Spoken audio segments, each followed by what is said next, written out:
Globalement, en fait, on va considérer qu'il y a trois nouveautés principales hein, pour cette année qui nous ont été annoncées. C'est tout ce qui est audit sur les C2E, MaPrimeRénov' qui a beaucoup évolué, et puis après, on verra quelques éléments sur les C2E, sur nos partenariats aussi.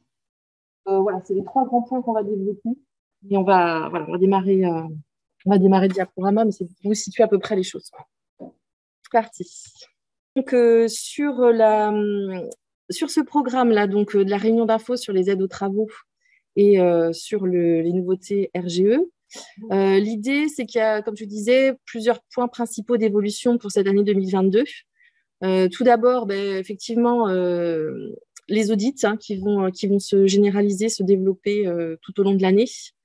On a aussi différentes décisions réglementaires qui vont favoriser la rénovation thermique. Donc ça, c'est des nouveaux arguments en fait, pour vos clients, pour les inciter à faire des rénovations. On y reviendra dans le détail. Après, on verra effectivement, surtout Christelle, donc, toutes les actualités sur les aides aux travaux rénovation thermique.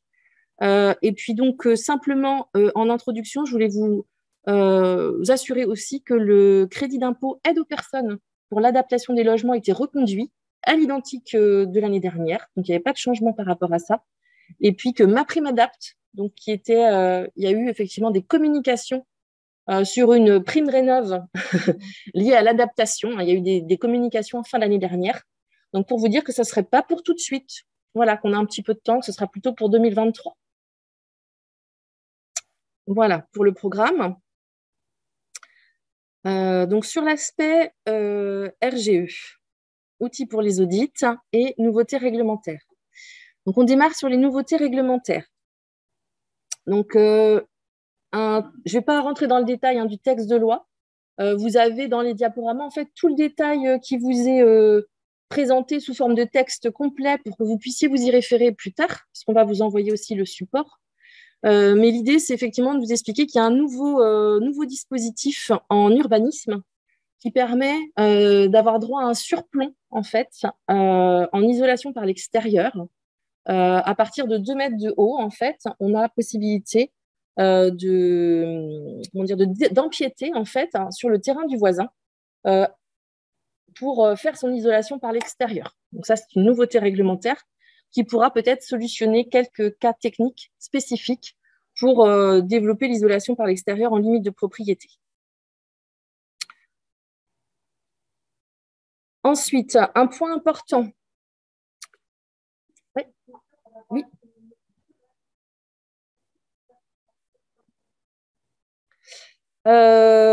Il n'y a pas de précision par rapport au fait que ce soit un...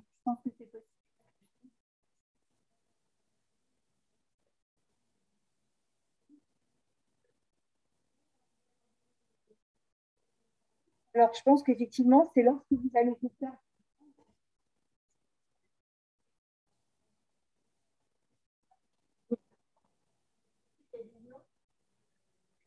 Alors après, il y a toujours les règles d'urbanisme autres qui peuvent s'appliquer. Ça n'enlève pas les autres.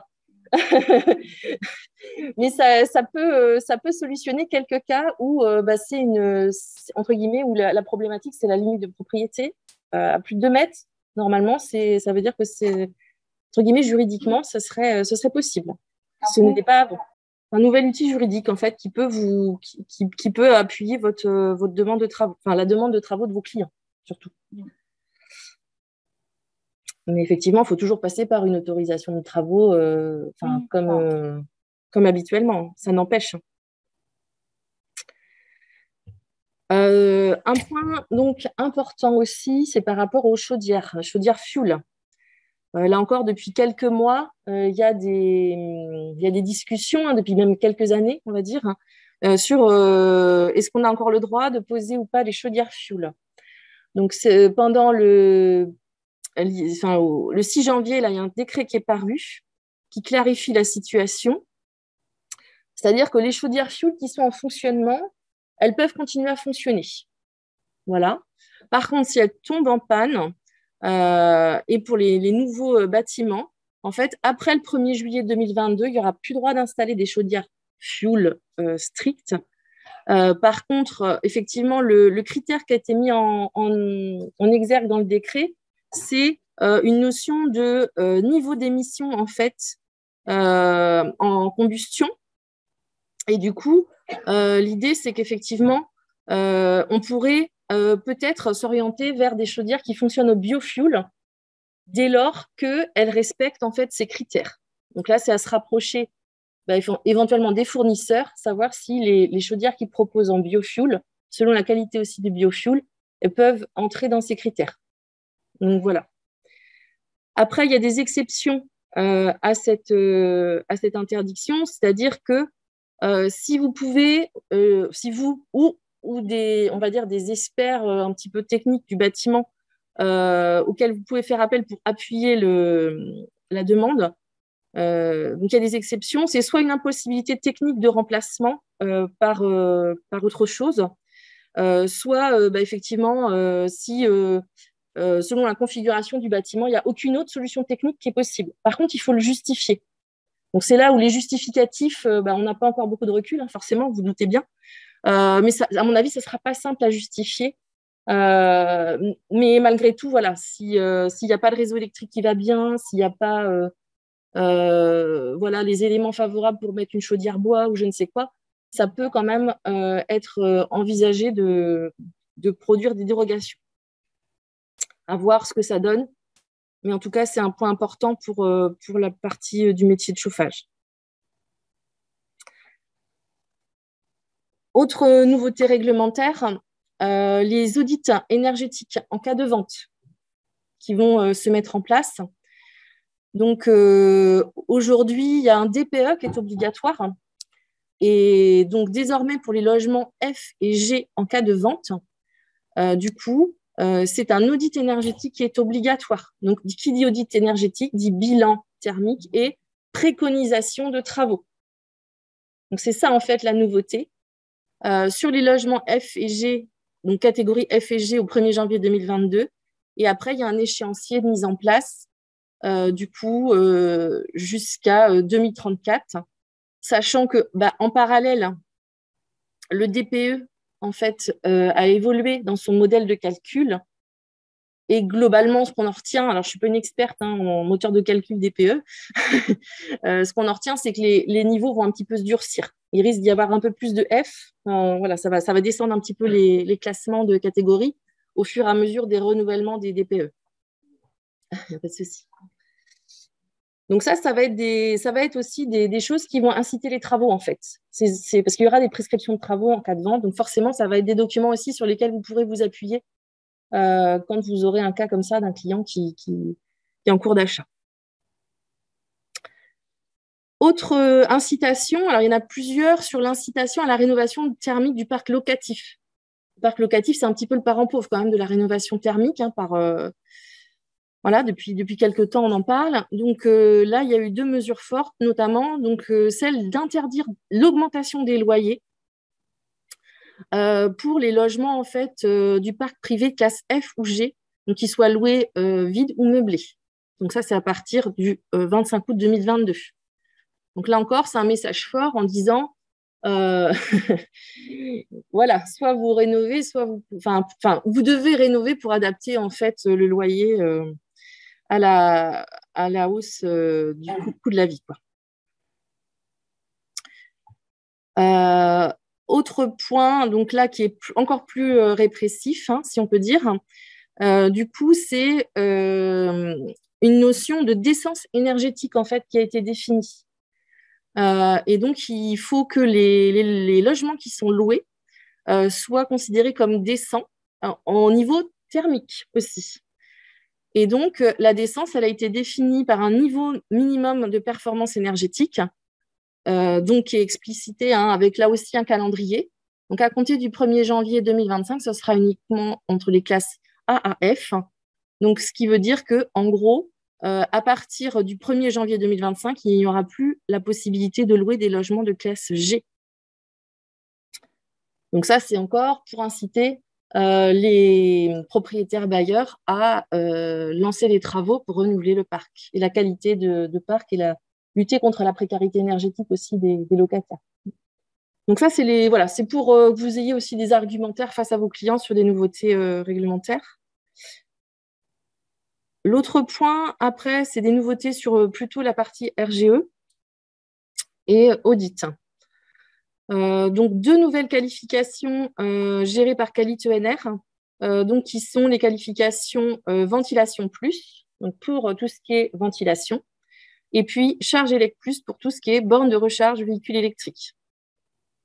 Voilà. Donc, pour tout ça, c'est vrai qu'il y avait jusqu'à présent pas forcément il y avait que Qualibat finalement qui intervenait pour la ventilation et que Qualifelec principalement pour la partie recharge élect. Donc là, maintenant, il y a 2 possibilités, il y a du choix. À voir si vous êtes intéressé par ces qualifications. Donc, si vous avez des questions, c'est Patricia Epo chez nous, en fait, qui gère toute la partie QualityENR. Et le gros avantage, en fait, de passer par ces qualifications-là, c'est que vous avez Patricia, du coup, notre collègue, qui vous aide à monter les dossiers. Du coup, c'est effectivement un appui solide. Donc là, Christelle, tu compléteras en fonction de ce que... si tu n'hésites pas. Ouais. Donc, sur les audits. Donc, ce qu'on a effectivement noté, ce qui nous semblait important de vous communiquer, c'est qu'aujourd'hui, il y a beaucoup d'audits qui vont, comme je disais en introduction, le nombre d'audits va se développer. On a plusieurs catégories d'audits. On a les audits qui vont être dans le cadre de votre qualification RGE. Donc ça, vous avez l'habitude. C'est des chantiers sur lesquels vous donnez vos références, en fait, soit à QualityENR, soit à Qualibat. Et après, votre client, il est contacté dessus pour fixer un rendez-vous avec l'auditeur. Vous êtes présent. Vous avez un rapport d'audit avec des remarques ou pas de remarques et vous suivez, entre guillemets, le rapport d'audit jusqu'à son traitement final. Ça, c'est la première chose. Il y a aussi des audits dans le cadre des C2E et dans le cadre de MaPrimeRénov'. Donc, globalement, c'est vrai que c'est pour ces 2 types d'audits-là, ils sont prévus en fait de façon aléatoire. C'est-à-dire que c'est les obligés, ceux qui délivrent les primes C2E et du coup MaPrimeRénov', donc l'ANA, qui va mandater des auditeurs un petit peu, ils ont des pourcentages en fait à respecter d'audit en fonction du nombre de dossiers qu'ils aident, mais voilà, c'est aléatoire. Vous pouvez être contrôlé comme pas du tout. Vous pouvez être contrôlé 3 fois et puis notre entreprise pas du tout. Du coup, c'est assez aléatoire et c'est géré de façon indépendante les uns des autres. C'est-à-dire que même votre client, il peut être sollicité, si vous avez, mettons, peu de références sur un domaine, il peut être sollicité pour un audit C2E, un audit RGE, voire un audit MaPrimeRénov'. Ça ne serait pas de chance, mais potentiellement, ça peut arriver. Voilà. Et du coup, par contre, ce qui est effectivement dans le cas des C2E de MaPrimeRénov', c'est eux qui financent les audits. C'est la grosse différence. Voilà. Donc, ça aura 2 conséquences. Ça aura des délais. Voilà, c'est ce qu'elle nous a dit. Donc, je pense qu'ils feront tous pareil. Voilà. Et après, on verra que donc ils vont se généraliser les contrôles, notamment sur les C2E. Donc, c'est là où vous aurez chez certains opérateurs C2E le choix entre toujours un versement direct de la prime au client ou alors le fait de faire on va dire une prime déduite du devis. C'est vous qui percevez la prime. Donc, voilà. Donc, là-dessus, moi, je suis toujours très vigilant parce que du coup, on doit faire un petit peu Donc, il faudra être vigilant d'autant que les audits. Voilà. Notre nouveau partenaire, le gestionnaire, je sais qu'il va proposer ça. Vous pourrez.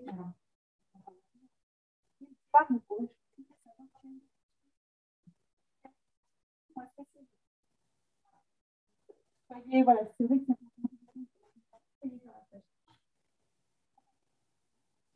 par contre, pour l'enregistrement, si tu peux aller chercher un micro, parce que sinon, on ne va pas t'entendre.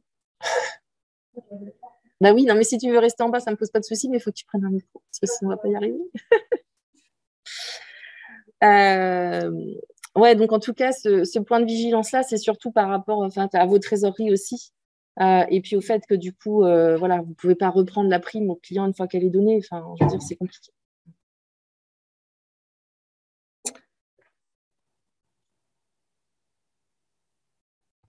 Donc, sur les grilles de contrôle RGE, on vous a remis le lien, en fait, hein, une grille, en fait, qu'on a préparée. Enfin, c'est un tableau Excel, hein, tout simple. Vous avez, en fait, toutes les grilles de contrôle. Celles-ci, c'est les grilles de contrôle Calibat qui sont sur ce lien. C'est pour ça qu'on vous a mis audit RGE. Donc là, vous pouvez aller les voir. Vous aurez lot par lot, en fait, spécialité par spécialité. Les grilles d'audit, c'est ce qu'aura l'auditeur, en fait, RGE, quand il viendra vous voir. Ouais, alors on va y revenir juste après.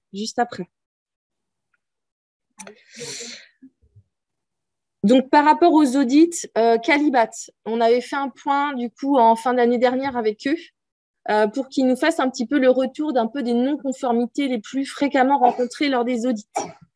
Donc, sur les points, on va dire, je ne sais pas si vous vous souvenez, hein, il y a 2 familles. Il y a la famille système, famille A, donc pour tout ce qui est plutôt équipement, et puis la famille enveloppe, isolation, famille B. Du coup, ce qu'il va y avoir comme erreurs les plus fréquentes, ça va être plutôt sur la ventilation mécanique, raccordement de bouche, mode de pose des conduits souples, et puis débit des bouches d'extraction non conformes. Alors bien sûr, il peut y avoir d'autres thèmes, mais c'est des points de vigilance. Peut-être vous faites très bien, mais c'est des généralités. Hein.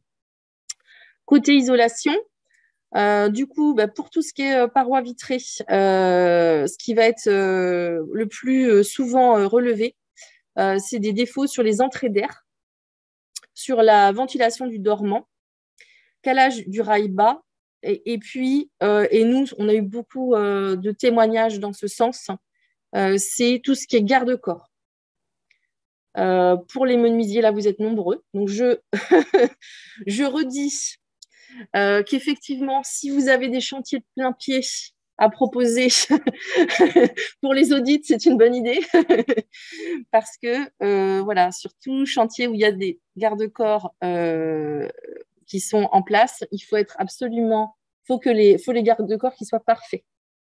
Et que déjà qu'ils soient présents, mais qu'en plus, les normes soient extrêmement bien respectées. Même si ce n'est pas vous qui êtes intervenu dessus, vous êtes censé les avoir vérifiés et les avoir changés si la norme, entre guillemets, n'était pas respectée par rapport à la hauteur, par rapport à l'espacement, etc., etc. Et donc là-dessus, ça fait partie des non-conformités majeures qui sont relevées. Pardon ? Ben, ouais.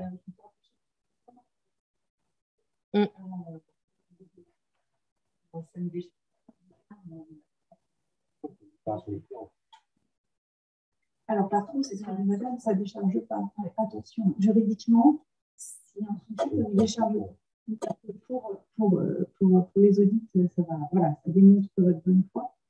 Par contre, il faut savoir que si derrière il y a un accident, voilà, faut être vigilant. Oui, bien évidemment, si ce n'est pas vous, vous n'êtes pas responsable. Mais l'entreprise qui le met en place, ou qui ne le met pas en place, parce que moi j'ai déjà eu des appels, on me dit le client ne veut pas le garde-corps, vous ne pouvez pas faire une décharge. C'est ce que j'essaie de vous expliquer en fait. La décharge n'existe pas. Et ce n'est pas recevable par la commission Calibat. Il a fallu, nous, on a des entreprises qui ont dû installer un garde-corps et vraiment de retourner discuter avec leurs clients pour installer un garde-corps pour que l'écart soit levé. Ils sont assez intraitables là-dessus. Moi, je préfère vous le dire, c'est un point sensible. Et si vous avez des chantiers de plein pied, c'est plus simple. Voilà. Mais en tout cas, ça fait partie des points que vous devez contrôler, en fait. Quand vous intervenez sur un chantier, vous devez contrôler la conformité du garde-corps en même temps que vous faites votre devis, en fait, auprès de vos clients.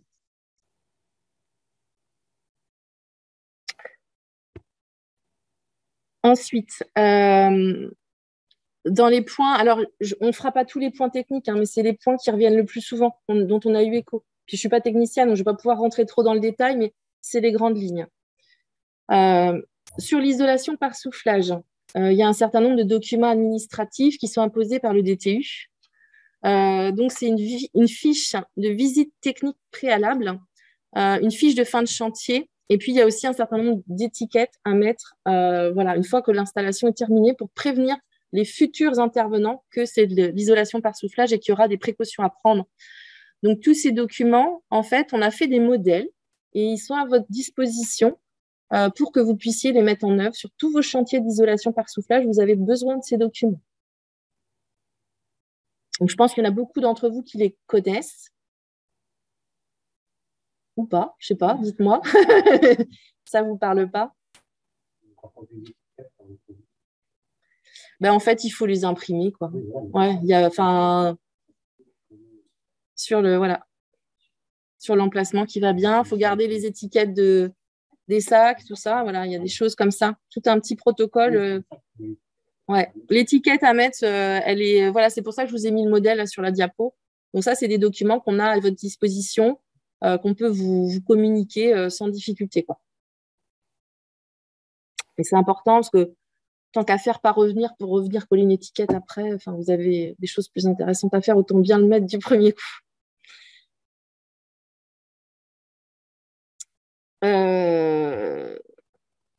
Ensuite, du coup, simplement hein, pour tout ce qui est isolation, comme on a pas mal de menuisiers aussi, on a des diaporamas aussi qu'on avait fait. Donc les DTU n'ont pas changé hein, depuis l'an dernier. On a des diaporamas aussi à votre disposition pour reprendre tous les points techniques aussi de vigilance. Donc si vous êtes intéressé, pareil, ils sont à votre disposition. Moi, je peux vous les communiquer sans souci. Au niveau de l'actualité réglementaire, donc comme on parlait des C2E tout à l'heure, donc on va rentrer sur une nouvelle période pour les certificats d'économie d'énergie, ce qu'on appelle nous la P5. Donc c'est la 5e période des C2E. Et l'avantage pour les C2E, c'est que c'est par période de 3 ans. Du coup, 2022-2025. Alors des fois, ça fait 4 ans, du coup. Mais bon. Maintenant, ça fait 4 ans plutôt. L'idée, c'est que du coup, sur les évolutions en fait qu'il va y avoir sur les contrôles au niveau des C2E, c'est que ça va se généraliser. Donc là, c'est des grandes lignes. On aura des notes beaucoup plus détaillées, beaucoup plus précises dans les semaines à venir, mais là, c'est pour que vous ayez les grandes tendances. Vous ne soyez pas surpris. Donc, il y aura des contrôles donc, sur les travaux dans le secteur donc, résidentiel, mais aussi sur le tertiaire, ce qui est une nouveauté. Avec donc toujours sous la responsabilité des obligés. Et donc, il y aura 2 types de contrôles. Des contrôles qui vont se faire sur chantier et des contrôles qui vont se faire par téléphone auprès de vos clients.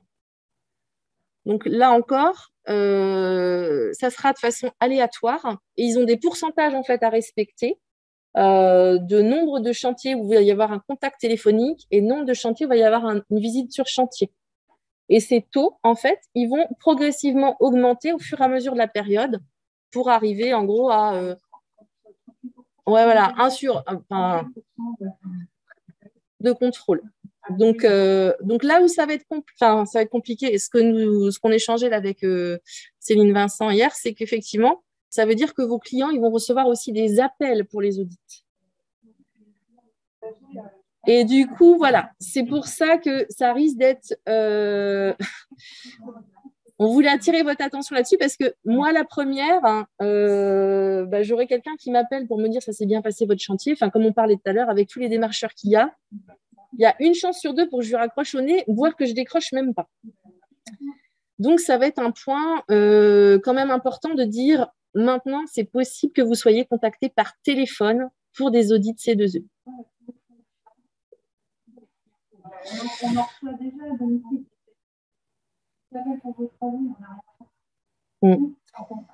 Nous, ça fait partie des choses qu'on a relevées en fait auprès des obligés, qu'on leur a dit ça va être difficile, quoi. Donc, mais ils ont cette obligation réglementaire-là à respecter. Donc, il va falloir qu'on soit, on va dire, dans un système de dialogue où il faut qu'on trouve enfin, voilà, quand ça sera vraiment opérationnel, peut-être on aura comme on a pour les faux auditeurs, des arguments ou des choses qui préviennent, entre guillemets, le client qui va recevoir un appel officiel ou quelque chose, mais qui soit averti que c'est normal, quoi. Mais ça, on n'a pas réussi à l'obtenir. On l'a demandé, hein. On l'a demandé, hein. Ça fait 1 an qu'on le demande, plus que ça. Ben, moi, je suis tout à fait d'accord avec ça, mais du coup, ça fait partie des choses qu'on a remontées. Et comme on avait remonté qu'il fallait qu'on soit prévenu, enfin que vous soyez prévenus pour les audits, et pour l'instant, ça n'a pas été possible en fait. Donc moi, je rentends. On relayera encore effectivement cette difficulté qu'on avait pressentie. Mais voilà, c'est important que vous ayez en tête.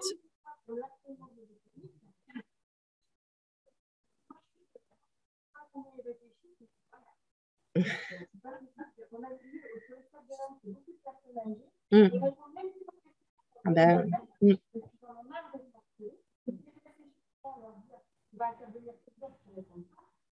Je ne vois pas encore des trucs comme ça.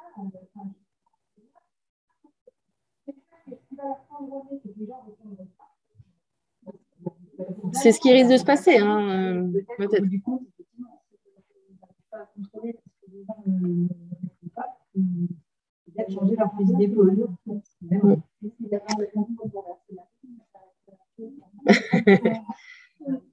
C'est ça. Ben, c'est ça, hein, c'est tout le souci.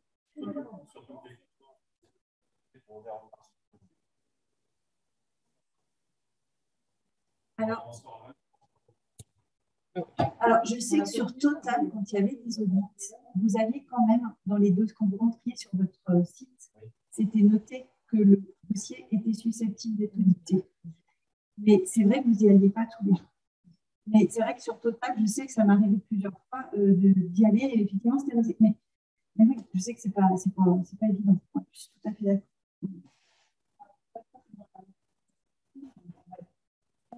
Oui,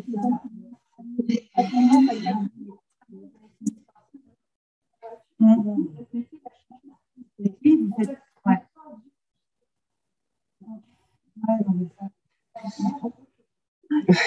Ça, c'est les primes, enfin, c'est les primes en fait qui sont renforcées.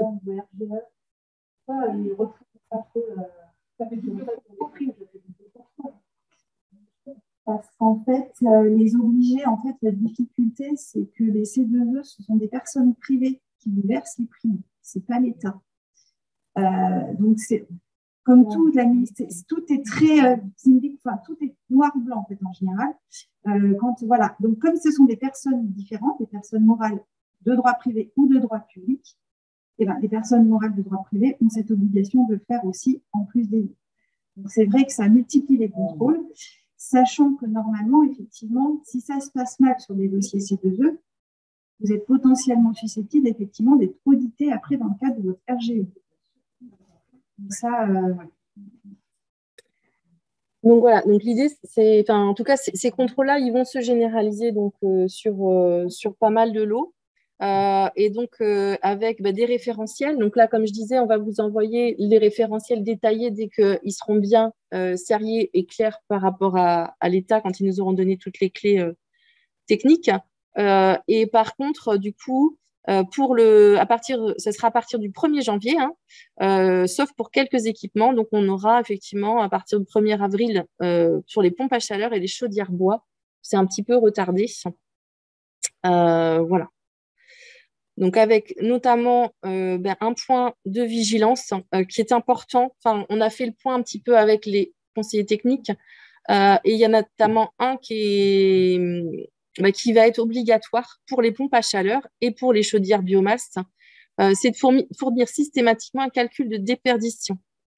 Donc, c'est pas forcément, c'est des choses qui sont obligatoires dans le cadre de la fiche de contrôle pour le RGE. Donc, c'est des choses voilà, que vous devez savoir faire. Mais là, il va falloir en fait le généraliser à chaque installation avec un vrai calcul de déperdition. Voilà, on va dire l'estimation du fournisseur ne sera pas forcément toujours suffisante. Ils exigent vraiment un vrai calcul de déperdition.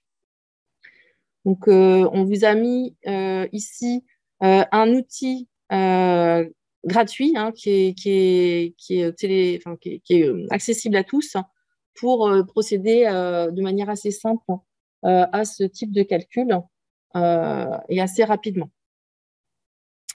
J'ai mis aussi une nouvelle application qui existe, qui est lancée depuis quelques jours simplement, qui paraissait intéressante, hein. C'est Conduit Réno. Donc, c'est l'AQC qui a lancé ça. Donc, c'est pour dimensionner les conduits de cheminée, faire des audits techniques pour les remplacements de générateurs. Donc, ça, c'est des choses qui peuvent aussi vous aider pour justifier, entre guillemets, du dimensionnement des ouvrages que vous mettez en œuvre. Parce qu'on est bien, effectivement, dans la justification en cas de contrôle. Voilà. Et puis, donc, ce qu'on évoquait aussi tout à l'heure, c'est qu'il y a des fiches d'autocontrôle qui ont été préparées par, effectivement, aussi le ministère. Donc, c'est un programme, ce qu'on appelle Profil. Et du coup, il y a une cinquantaine de fiches d'autocontrôle qui sont éditées donc gratuitement, là aussi, qui sont disponibles en ligne. Donc, on vous encourage à les utiliser effectivement de manière systématique, hein. Alors, c'est vrai que c'est pas une mesure de simplification et peut-être que après que vous les aurez, entre guillemets, vous les aurez bien rodés avec vos équipes, peut-être que vous n'aurez plus besoin de le faire à chaque installation, mais seulement une fois sur deux. Mais en tout cas, au lancement, là, il faut, pour cette année 2022, moi, je vous encourage vraiment à les regarder de près, à bien comprendre tous les points de contrôle et toute la mécanique de cet autocontrôle. Et voilà, il y en a, entre guillemets, pour quasiment toutes les spécialités. Et si vous en manque une ou que vous ne la trouvez pas par rapport à ce que vous mettez en œuvre, eh bien, vous nous passez un petit coup de fil et puis on recherche ensemble où est le document qui vous convient. Et puis après, ben voilà, il y a aussi une petite application sur les calepins de chantier. Les calepins de chantier, vous savez, je ne sais pas si vous connaissez, c'est des documents assez pédagogiques et illustrés qui peuvent, entre guillemets, être consultables, on va dire, par tout le monde, y compris même vos salariés, avec des schémas techniques pour l'application, la mise en œuvre. C'est assez illustré, enfin, voilà, c'est plutôt abordable, hein. On n'est pas sur la lecture d'un DTU. C'est du DTU, on va dire, digéré et illustré. Et vous pouvez trouver même d'autres spécialités que la rénovation thermique, hein. Il y a tous les métiers. Et bien sûr, j'ai remis l'appli CAPEB. On a aussi un certain nombre de documents sur notre appli CAPEB. J'en profite pour demander, du coup, je fais un petit sondage, savoir si vous l'avez téléchargé, du coup.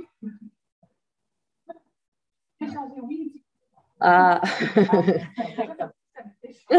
C'est bien déjà de l'avoir téléchargé, c'est un bon début. Voilà. Bah donc, du coup, en tout cas, sachez qu'elle existe et puis on va y mettre aussi régulièrement toutes les infos sur les aides. Comme ça, vous pourrez avoir, en théorie, sur cette appli, les dernières infos en ligne qui sont en fait référencées et enregistrées dans un endroit facile à retrouver. Il y a un onglet, en fait, si vous regardez sur l'appli, boîte à outils, aide aux travaux. On va l'actualiser là dans les prochains jours. Voilà.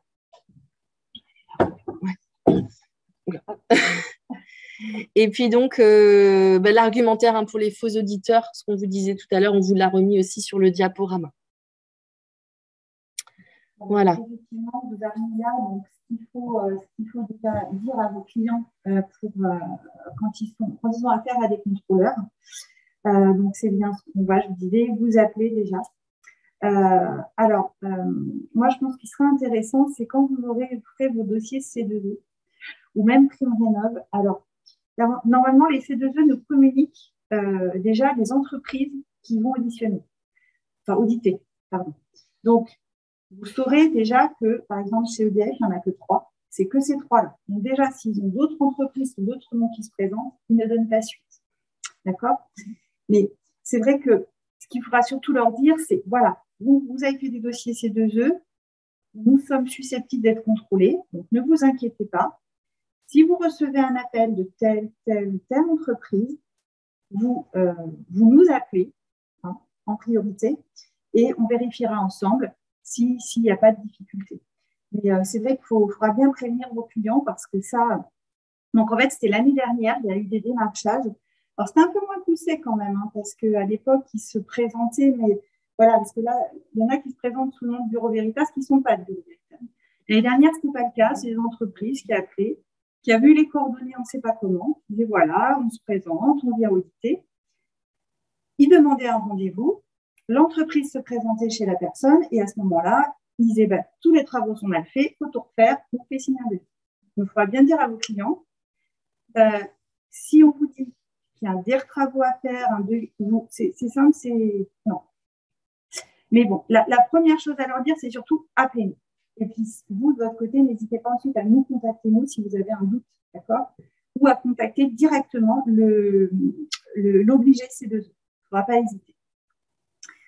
Voilà, donc on rappelle bien que le démarchage téléphonique est interdit. Vos clients, alors vous pouvez signaler, hein, ça c'est quelque chose, il faut le savoir. Si vous avez connaissance de démarchage voilà, qui est illicite, quoi que ce soit, vous pouvez faire un signalement par le biais de la DGCCRF et vos clients également. Alors, là, du coup, on va passer un petit peu à la partie ce qui vous intéresse vraiment, vous, en tant qu'installateur, donc sur les aides. Alors, quelles sont les principales évolutions pour cette année? Alors, donc, première chose, ils poursuivent le déploiement des guichets uniques dans les communautés de communes. Vous allez avoir de plus en plus dans les communautés de communes des guichets uniques. En fait, ces guichets uniques qui sont là pour informer vos clients. Vous n'êtes pas la seule source d'information. Ça, il ne faut pas hésiter à dire à vos clients, il y a d'autres endroits aussi qui peuvent se renseigner. Les guichets uniques en font partie et ils se développent de plus en plus. Alors, il faut savoir également que le gouvernement a décidé de mettre en place ce qu'on appelle le programme France Rénov'. Donc, en fait, France Rénov', c'est l'ADEME et les réseaux de l'ANA qui fusionnent et qui montent une plateforme unique pour l'information aux particuliers, qui se prénomme donc France Rénov'. Donc, ma prime Rénov' continue. Elle existe telle que vous l'avez connue. Il y a une chose importante cependant, vous l'avez vu, c'est que c'est limité à partir du 1er janvier de cette année au logement de plus de 15 ans. Il y a une exception, on abordera tout à l'heure. Donc, c'est plus pour les logements de plus de 2 ans, on est à plus de 15 ans. Vous avez le programme Habiter mieux Sérénité qui se transforme en Ma Prime Rénov' Sérénité. Donc, c'est en fait le même esprit et la même philosophie, mais ça rentre dans le cadre de Ma Prime Rénov'. Vous avez un nouveau prêt qui s'appelle le prêt avance rénovation. Je vous en parlerai tout à l'heure. Ça peut être intéressant parce qu'en fait, c'est un prêt hypothécaire. En fait, ça permet aux clients, par exemple, très âgés, qui n'ont pas les moyens de faire des travaux, de faire réaliser les travaux à partir de ce prêt. Et le prêt sera remboursé dans le cadre de la succession.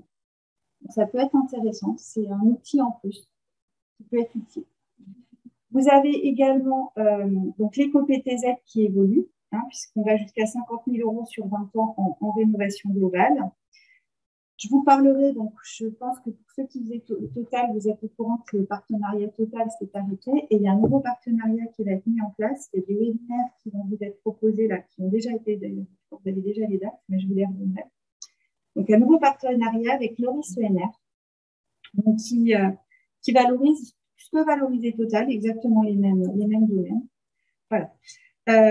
Quel coup de pouce en 2022, on va en parler également, l'évolution des primes, et puis on vous parlera un petit peu d'Action Logement et de la primo-accession.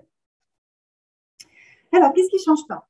La TVA 5.5, elle est toujours là, elle existe, vous pouvez toujours l'appliquer, il n'y a pas de modification. Le crédit d'impôt aide aux personnes pour l'adaptation des logements, c'est ce qu'on disait, il se maintient, donc ça, vous pouvez y faire appel. Et puis, il y a toujours le crédit d'impôt sur la borne de recherche de véhicules électriques. Ça existe toujours. Et vous pouvez mettre d'ailleurs la TVA 5.5 sur ce point également. Alors, là, sur sa petite diapo, donc vous l'aurez bien évidemment avec le diaporama, on vous a remis tous les contacts possibles pour vos clients s'ils veulent s'informer sur les aides. Vous les informer. Voilà, vous le faites, mais vous n'êtes pas les seuls. Il ne faut pas hésiter à les envoyer vers ces contacts. Donc, vous avez le contact national, donc le 0800. Alors après, c'est ce qu'on disait, vous avez les guichets uniques, donc on vous a remis celui de La Roche-sur-Yon Agglo. Il ne faut pas hésiter aussi à contacter l'ADIL. l'ADIL, ils sont très bien. Ils informent, ils sont ouverts que pour les particuliers et ils ont une très bonne base d'information. Il ne faut pas hésiter aussi à les envoyer vers eux. Il y a l'Espace Info Énergie et puis vous avez bien évidemment les opérateurs que sont Solia et ATIS, qui peuvent aussi renseigner vos clients et dans certains cas les aider. Et c'est ce qu'on vous a remis également, que s'il y a du démarchage, abusif, voilà, il ne faut pas hésiter à se rendre sur ce site le site FAIR, où vous pouvez effectivement faire part d'un démarchage adéquat. On vous a remis sur cette carte. Alors, vous la verrez mieux, je pense. Oui. Oui. Oui.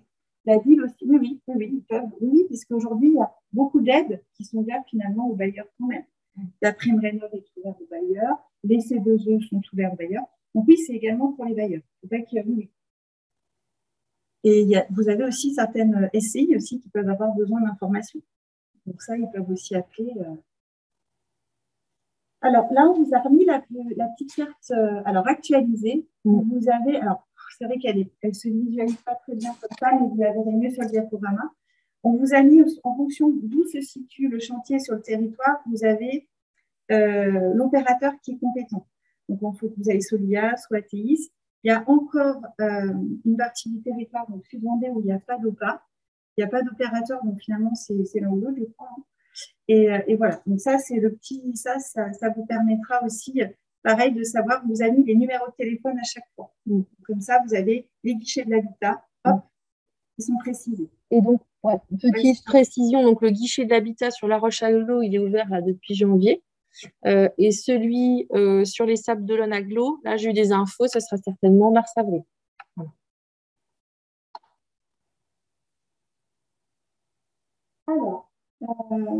Alors là, je vous ai mis de façon un petit peu, soit assez imagée et visible. Alors, pour les propriétaires occupants et bailleurs, donc que ce soit les ménages modestes, très modestes, quelles sont les aides? Donc, vous avez les C2E, ça, voilà, ils ont accès, il n'y a pas de souci. Et puis, il faut savoir que les C2E sont cumulables avec la prime rénov. Ça, c'était déjà le cas, donc ça ne change pas, c'est toujours valable. Il y a une petite nouveauté, c'est que donc Habiter Mieux Sérénité, qui s'est transformé en MaPrimeRénov' Sérénité, est cumulable, sera cumulable à partir du 1er juillet avec les C2E. Donc, ils pourront faire à la fois une demande de MaPrimeRénov' Sérénité avec les C2E, mais à compter du 1er juillet. Il faudra attendre un petit peu pour ces dossiers-là, mais c'est possible de cumuler. Avant, ce n'était pas le cas. Et puis, bien évidemment, il y a toujours l'éco-PTZ, la TVA 5.5, et il ne faut pas hésiter à se renseigner aussi sur les aides locales. Il peut y en avoir parfois en fonction des territoires. Donc ça, au guichet unique, les particuliers seront informés sur ce point. Là, je vous ai mis la même chose, mais pour les ménages intermédiaires et aisés, donc C2E et MaPrimeRénov', voilà, c'est les deux aides, ils peuvent les cumuler, il n'y a pas de difficulté. Il n'y a pas MaPrimeRénov' Sérénité puisqu'elle est limitée aux ménages les plus modestes. Voilà. Alors, on vous a remis le petit tableau. Donc, ce petit tableau, vous devez le connaître, je pense, depuis le temps. On vous a remis en fonction du statut de vos clients, s'ils sont propriétaires, occupants, bailleurs, non propriétaires, etc., les aides auxquelles ils peuvent prétendre. Et vous voyez qu'il y a eu des petites modifications. Donc, le crédit d'impôt de TPE-PME, on n'en a pas parlé.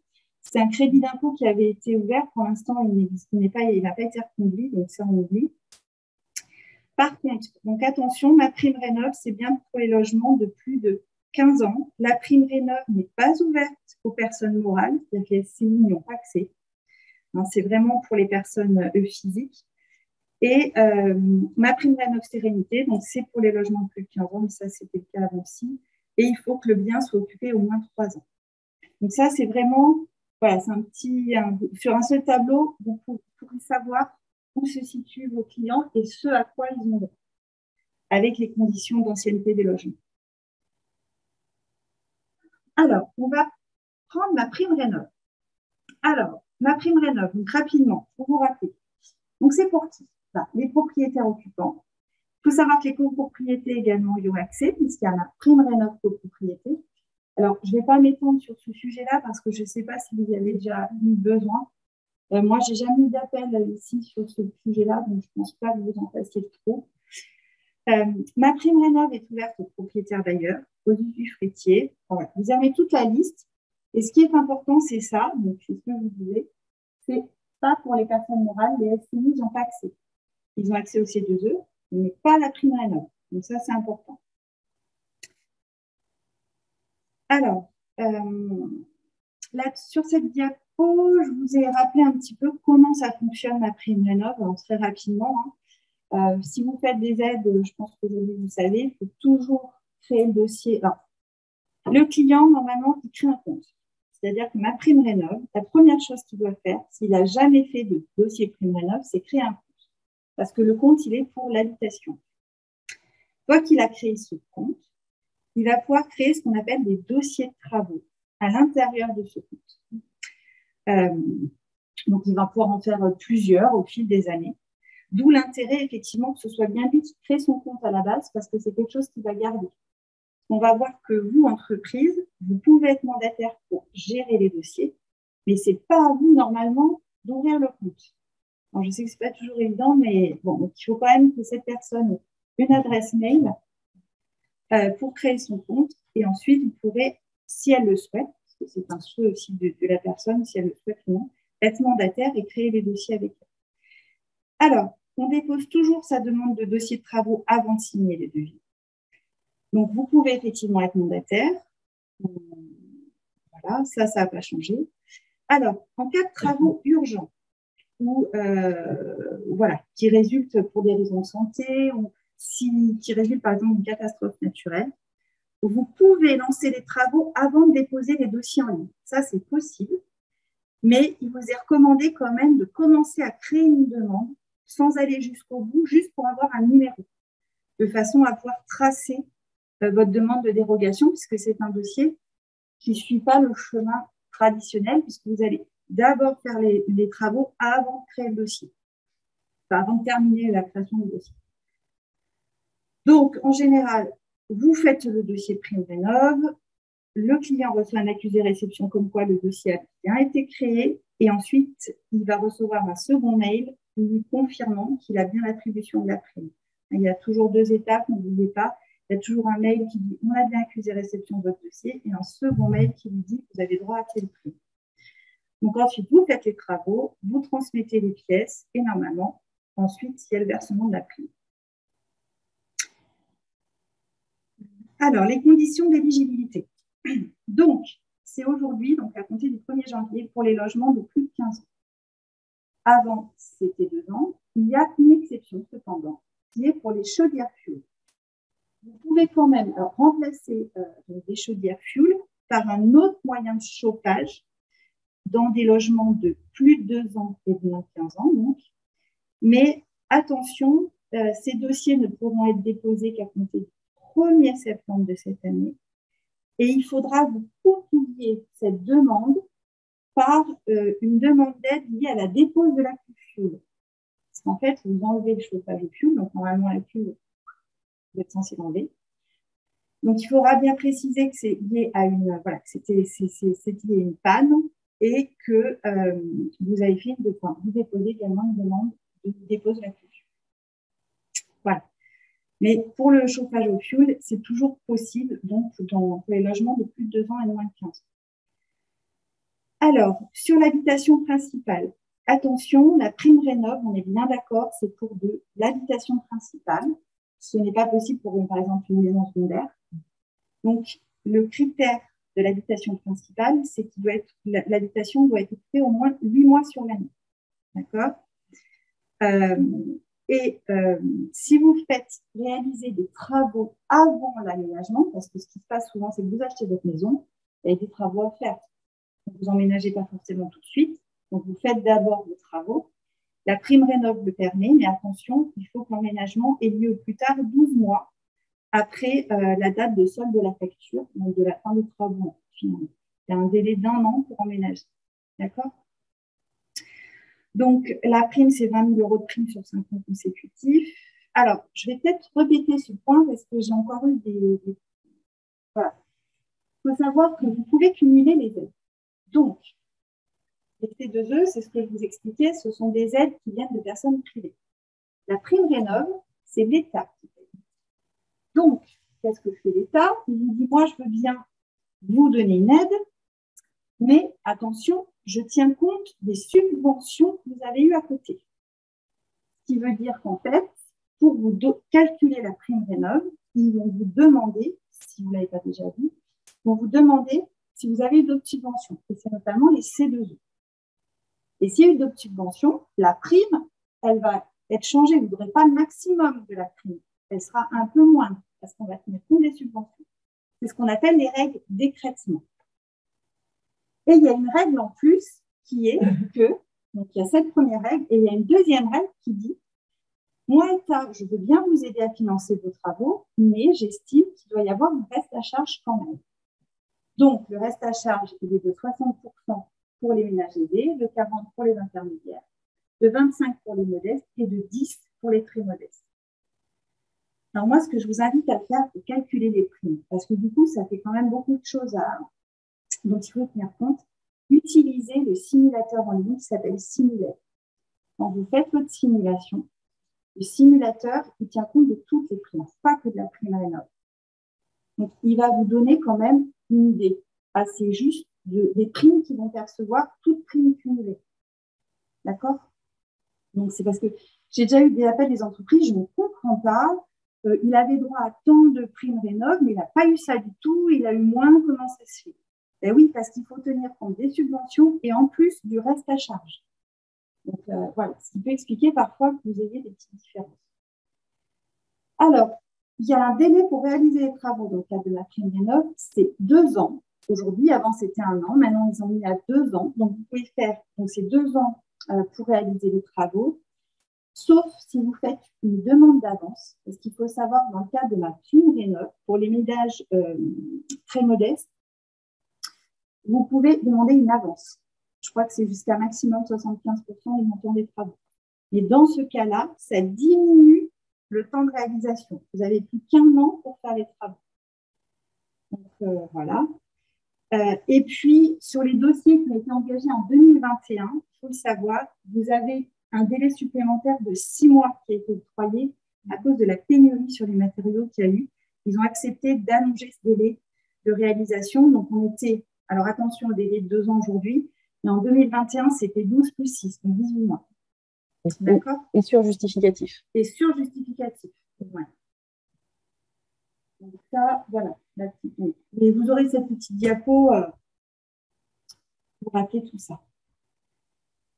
Alors, je vous ai mis, donc ça, c'est le petit schéma qui nous a été communiqué quand ils nous ont présenté le projet France Rénov'. Donc là, c'est ma prime Rénov' Sérénité.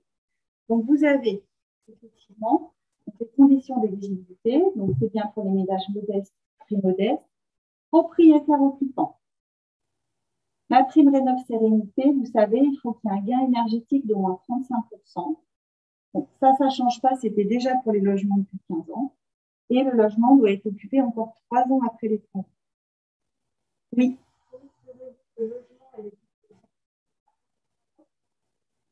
Honnêtement, non. Si, j'ai jamais eu le cas. Moi, j'ai jamais eu en pratique comment ça se passe. Mais pour moi, ça peut arriver aussi un problème de santé, un décès. Ouais. Je veux dire, il y a des choses qu'on ne peut pas maîtriser. Hein, donc, je pense que il y a des cas de force majeure et puis il y a des, entre guillemets, il y a des gens qui font rénover, qui bénéficient des subventions et qui revendent le logement juste après. En fait, c'est pour éviter le. C'est surtout ça. Une attestation qui va leur demander de s'engager parce qu'il faut encore occuper 3 ans. Après, si c'est pas. Enfin, je ne pense pas que si par exemple il y a un cas de force majeure, effectivement, vous va tomber, notamment si la personne décède et que le logement est vendu. Si la personne décède, à la rigueur, j'ai envie de dire, la personne, c'est elle qui avait la prime. De toute façon, elle ne peut pas la relancer. Je ne pense pas qu'ils aillent voir les. Oui, l'hospitalisation. Mais c'est surtout, je pense que c'est plus. Même d'ailleurs, quand vous faites pour les bailleurs, pour ma prime rénov', on demande aux bailleurs, attention, il faut que le logement soit loué encore 5 ans derrière comme habitation principale. Donc, qu'est-ce qu'on leur demande? On leur demande d'attester. Après, derrière, à ce qu'ils puissent vérifier. Oui.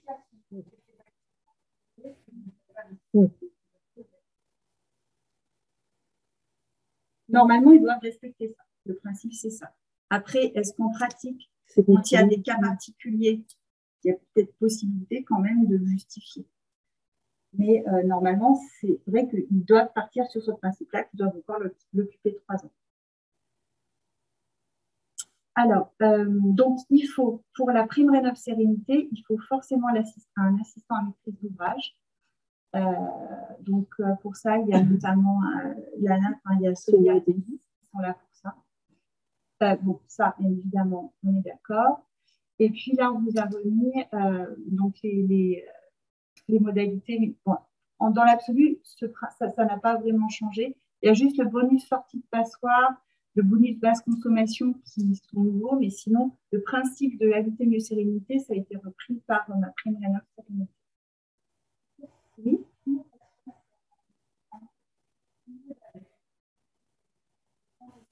Oui.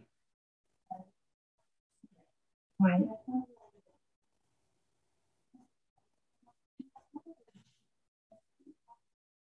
Moi, je pense que s'il fait un éco-PTZ, c'est pour financer des travaux de rénovation. Donc, quand il va monter le dossier, il va devoir fournir des justificatifs, donc des devis, etc. Et c'est sur cette base-là qu'il va recevoir son aide, en fait. C'est sur justificatif. Il faut que ce soit quand la personne fait une demande d'éco-PTZ, on lui demande des devis. Donc, c'est uniquement sur devis qu'il aura l'argent, en fait.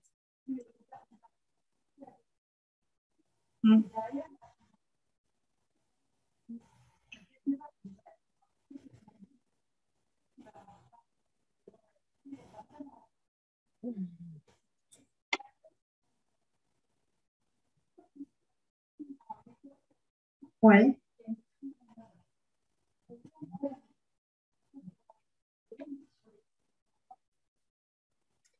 Ce qu'il y a, c'est qu'en fait, le versement de la prime, enfin, vous êtes bien placé pour le savoir, n'est pas toujours immédiat. Et il faut de toute façon pouvoir payer les artisans dans un délai raisonnable. Donc, nous, on va plutôt encourager effectivement le fait qu'ils puissent vous payer rapidement sans attendre la prime. Du coup, moi, je serais plutôt favorable à ce qu'ils empruntent le maximum auquel ils ont droit pour pouvoir vous régler. Voilà. Après, ils peuvent rembourser dès qu'ils touchent la prime pour justement... voilà, rien ne les empêche, rien les empêche. Mais à taux zéro, il n'y a pas beaucoup d'intérêt, pour eux non plus.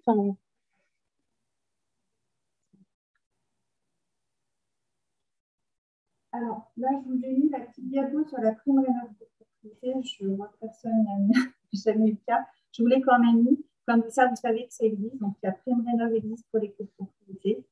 Donc, vous avez les conditions d'éligibilité, c'est pareil, il faut qu'il y ait un gain énergétique. Là, pareil, l'accompagnement est obligatoire. Il y a des critères en plus qui sont liés notamment à l'occupation. On va aller dans une copropriété pour qu'au moins 75% des lots qui soient d'habitation principale. Voilà. Alors, la prime, ça aussi, je pense que par contre, ça vous intéresse pas plus. La prime Rénov est ouverte aux bailleurs. Donc, c'est la même prime que pour les propriétaires occupants. Il n'y a pas de changement au niveau du montant de la prime. Le propriétaire ne peut financer que pour 3 locatifs maximum. Alors, on verra qu'il faut que ces locatifs soient bien des locations à titre de résidence principale. Donc, ça ne peut pas être des locations de vacances. La prime Rénov, elle est pour financer des travaux de rénovation dans des résidences principales. Donc, ils doivent attester notamment que le logement sera loué pour une durée minimale de 5 ans. Et puis, il doit aussi s'engager à d'autres choses, c'est-à-dire à informer son locataire qu'il y a des travaux qui sont réalisés avec ce financement de prime. Et vous voyez, il y a tout un... Donc ça, il faut vraiment... Alors, sur le site Ma Prime Rénov, il y a des modèles d'attestation qui peuvent reprendre. Donc ça, il n'y a pas de souci. Alors, ça, c'est important parce que sur les C2E, ce n'est pas forcément le cas. Mais les revenus qui sont pris en compte au calcul de la prime sont ceux du propriétaire. Ce ne sont pas ceux du locataire. Dans le cadre des C2E, vous avez le choix, vous pouvez faire soit propriétaire, soit locataire. Là, pour la prime Rénov, c'est bien le revenu du propriétaire qui vont permettre de calculer la prime. D'accord? Et ce n'est pas pour les personnes morales également, puisque la prime Rénov, de toute façon, c'est uniquement pour les personnes physiques. Voilà. Et vous avez donc une attestation sur l'honneur et il y a des modèles qui sont sur le site. vous les trouverez, je suis allée voir. Alors, moi, j'ai des petits points de vigilance sur la prime rénov'. Au fil du temps, là, sur une année, il y a des petites remontées qui me sont faites.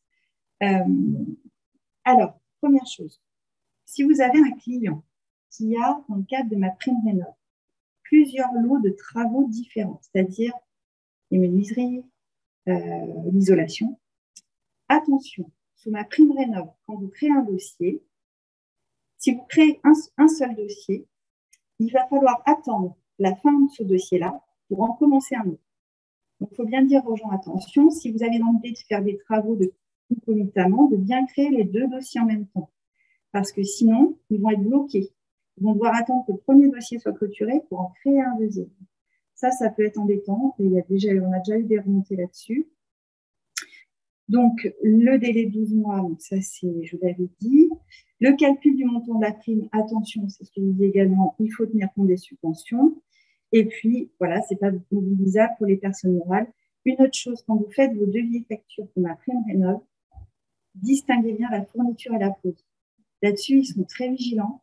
On a eu des retours comme quoi ils estimaient que c'était... Enfin, voilà, ça bloque le dossier si vous ne faites pas bien l'effort de distinguer les deux. Alors, on vous a remis là sur cette petite diapo les outils qui peuvent vous aider. Donc, il y a un guide pas à pas pour les demandes. Donc, en fait, on montre aux particuliers comment faire leur dossier. Et vous avez un guide pas à pas pour vous, les mandataires.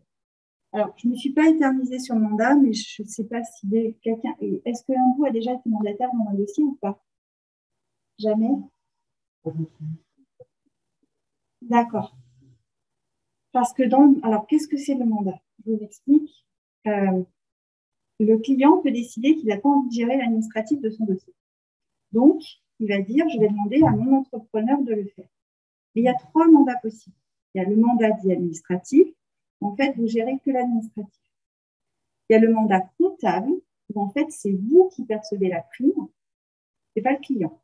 Et il y a le mandat administratif et comptable, où alors, en fait, vous gérez tout le dossier et en plus, vous percevez la prime.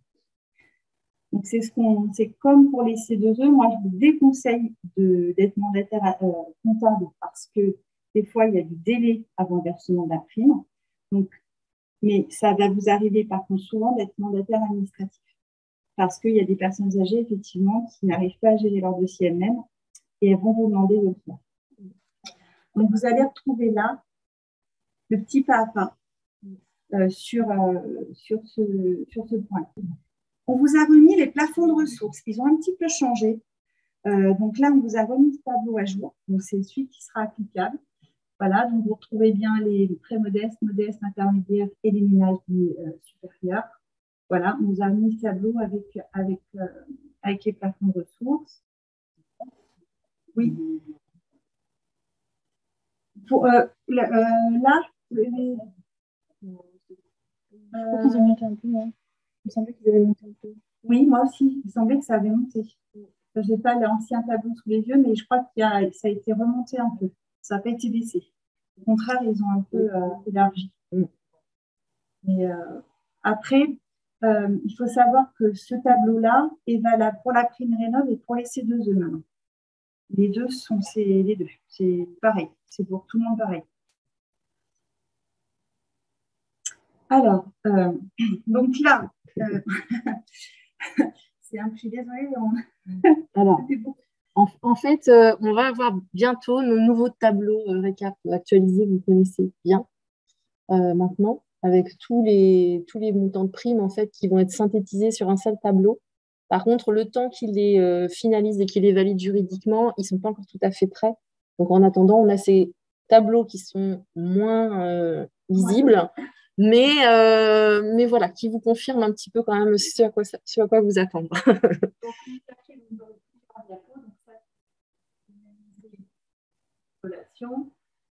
Derrière, on vous a mis le chauffage. Alors, il y a eu des petites modifications, c'est sur les inserts foyers fermés. Ils ont augmenté les primes au 1er janvier. C'est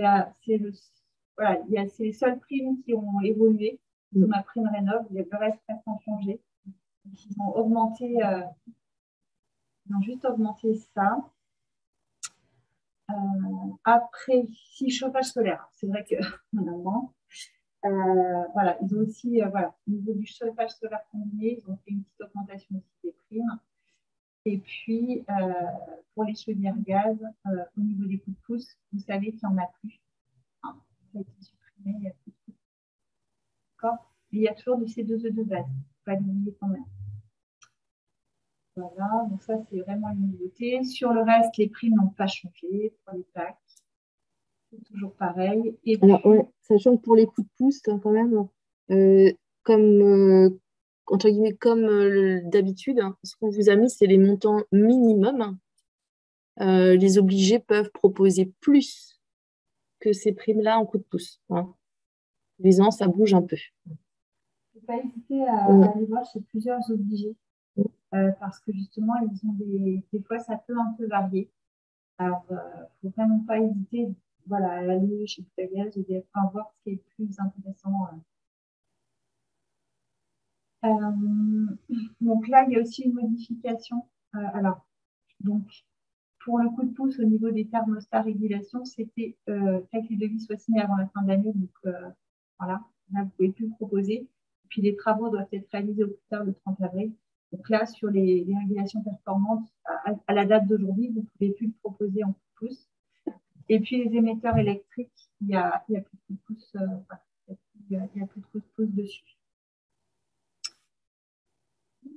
Oui.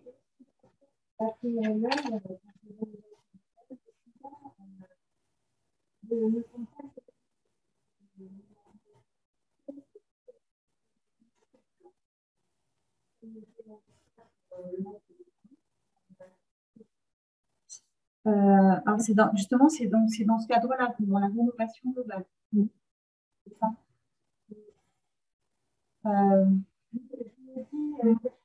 Oui, oui.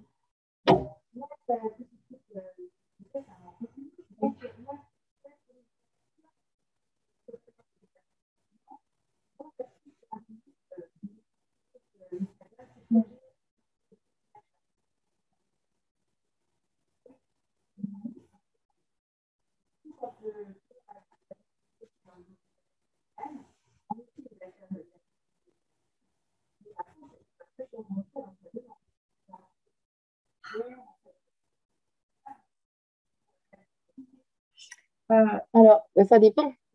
Parce que si on est sur habiter mieux, enfin pas habiter mieux, mais ma prime rénov sérénité, il peut avoir 35% en fait du montant des travaux hors taxe en subvention, voire 50 s'il est très modeste.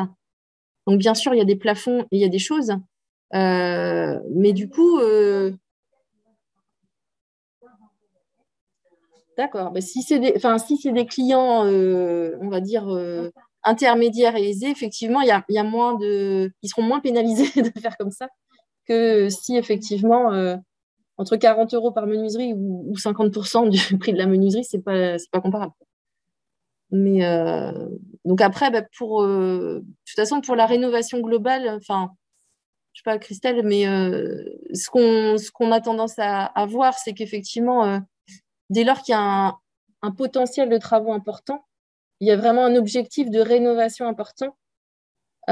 Pour bénéficier de la prime rénovation globale ou sérénité, voire du coup de pouce rénovation globale, parce qu'il y a un nouveau coup de pouce rénovation globale, il y a des bonus, enfin tout ça, ça fait qu'il y a beaucoup de choses qui peuvent se cumuler ou pas. Enfin, donc, et il faut passer par de toute façon un assistant à maîtrise d'ouvrage qui va faire un audit de tout ça et qui va faire des simulations.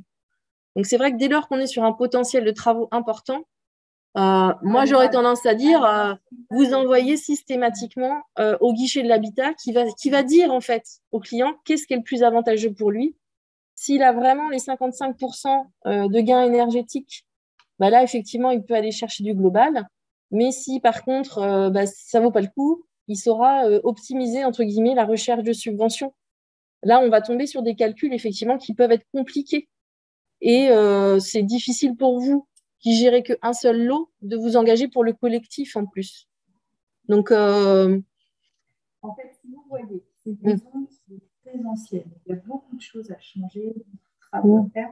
faut dire avec client, voilà, nous, on a notre taux, mais on constate quand même qu'il y a beaucoup de choses dans la maison qui sont susceptibles d'entrer dans les travaux de rénovation énergétique. Contactez le guichet de l'habitat pour qu'ils voient avec vous qu'est-ce qui est le plus intéressant. Et en fonction de leur réponse, ils reviennent vers vous s'ils veulent faire que votre lot de travaux ou si à ce moment-là, ils gèrent dans le cadre d'une rénovation plus globale.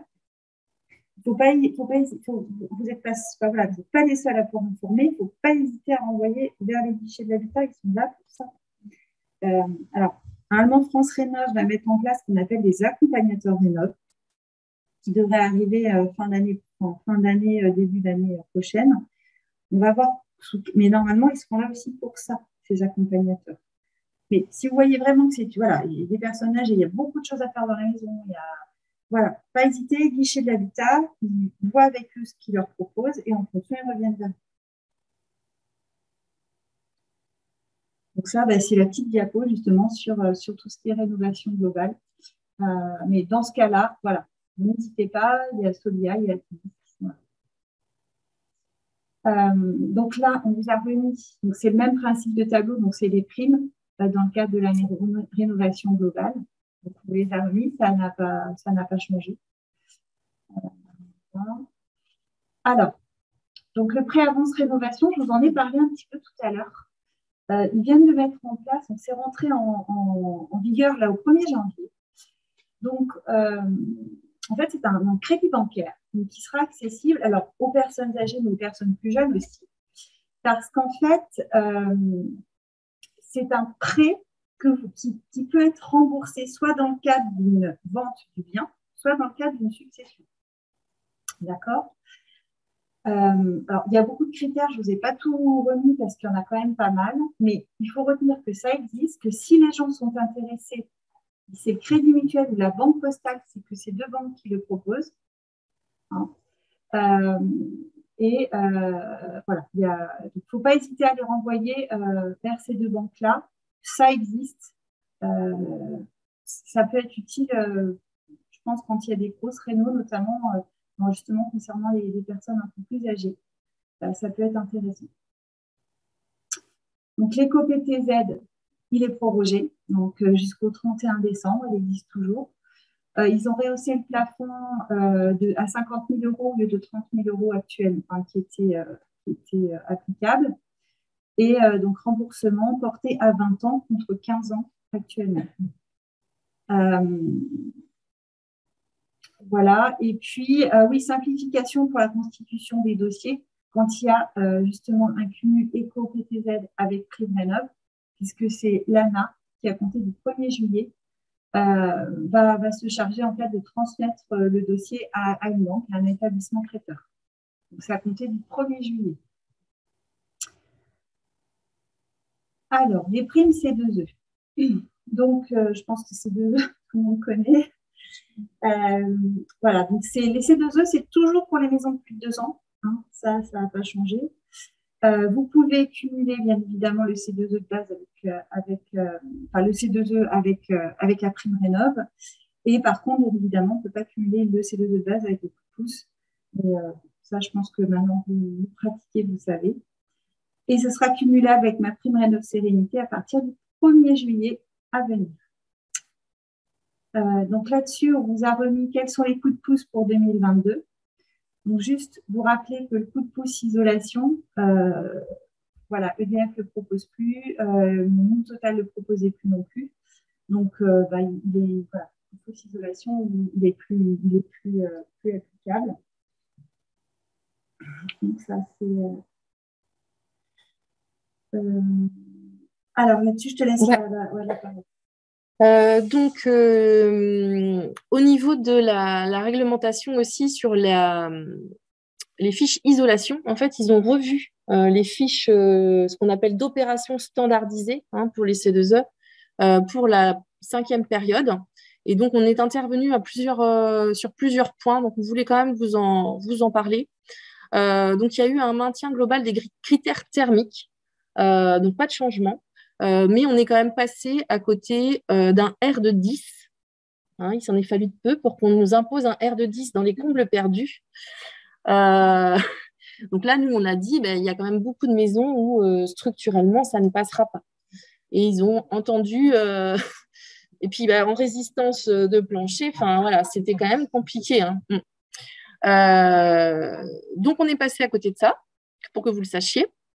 Au niveau de la valorisation des fiches, par contre, là, ce n'est pas une très bonne nouvelle. Il y a une baisse générale de la valorisation des kilowattheures CUMAC, c'est l'unité C2E de valorisation sur les fiches. Donc, notre intervention au niveau CAPEB a permis que ce soit moins brutal que ce qu'ils avaient envisagé. Pour autant, vous voyez les pourcentages, c'est-à-dire que ça se maintient en gros pour l'isolation des combles et des toitures. Par contre, pour tout ce qui est isolation des murs, on est sur une baisse significative, quasiment de moitié, plancher quasiment du tiers, toiture terrasse pareil, et 25% de moins quasiment sur tout ce qui est isolation des réseaux de chauffage ou d'eau chaude sanitaire. Donc ça, c'est des points quand même important. On n'a pas pu vous mettre de barème en fait officiel parce que ça varie d'un obligé à l'autre et d'un logement à l'autre. C'est très compliqué de les comparer. Mais c'est pour que vous ne soyez pas surpris de ces baisses de primes qui vont être quand même importantes, sauf pour l'isolation des combles et la toiture. Et là encore, j'insiste, on est intervenu pour limiter cette baisse. Et puis donc un troisième point, alors on en a parlé et on a eu beaucoup d'adhérents au téléphone sur ce point-là. Donc pour tout ce qui était isolant notamment, vous avez à mentionner sur vos devis factures un coefficient R et vous devez aujourd'hui mentionner selon quelle norme en fait ce coefficient R a été calculé. Selon si c'est un isolant réfléchissant ou non réfléchissant. Il y a plusieurs normes pour tout ça. Donc ça, c'est important. Vous l'avez mis en place. Il faut le conserver. Par contre, quand même, sachez que nous, on s'est battu pour simplifier les choses et que à partir du 1er mai 2022, en théorie, parce que j'avoue que le temps que tout le monde assimile la mesure de changement, je préfère que vous continuiez à faire comme vous faites aujourd'hui. Normalement, le fait de fournir le certificat ACERMI suffira et il n'y aurait plus besoin de mettre les références à ces normes de calcul de R. Donc, voilà. Mais voilà, c'est pour vous dire qu'on s'est battu pour une simplification, mais que pour l'instant, vous ne changez rien parce que vous avez déjà récupéré les normes auprès de vos fournisseurs. Donc, autant les conserver pour le moment.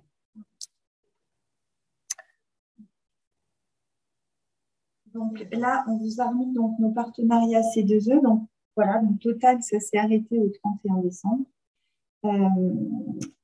Sinon, il y a maintien bien évidemment de Butagaz et de EDF. Alors, deux choses.